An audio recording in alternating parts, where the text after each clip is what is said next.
Menolong sesama menjadi makna kemerdekaan bagi warga di RT 034 Kelurahan Sei Selayur, Palembang, Sumatera Selatan. Pada peringatan HUT RI ke-77 ini, warga memilih untuk sedekah sampah yang dikumpulkan dari masing-masing rumah dan dibawa ke bank sampah setempat. Sampah yang terkumpul ini nantinya akan dijual dan didaur ulang oleh warga menjadi barang yang bernilai ekonomi seperti perabotan rumah tangga. Hasil dari sedekah sampah digunakan untuk membeli kebutuhan pokok yang dibagikan pada warga miskin di sekitar kelurahan. 60 kg sampah non-organik mulai botol plastik, kardus, dan lainnya terkumpul pada kegiatan yang akan dilakukan berkepanjangan ini guna menyokong perekonomian warga. Sebelumnya warga sudah aktif melakukan pengolahan sampah organik menjadi pupuk cair dan kompos, hasil gotong royong pembersihan lingkungan mereka setiap pekan.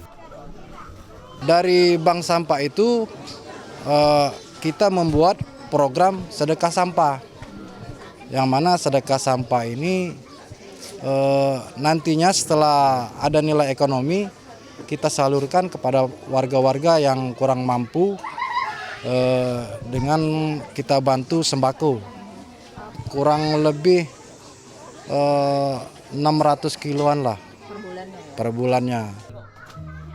Di waktu yang sama, 14 unit bank sampah di kelurahan setempat juga dibuka untuk menampung sampah warga yang diperkirakan sebanyak 600 kg per bulannya. Reski Oktora, Muklas Diferensial, Kompas TV, Palembang, Sumatera Selatan.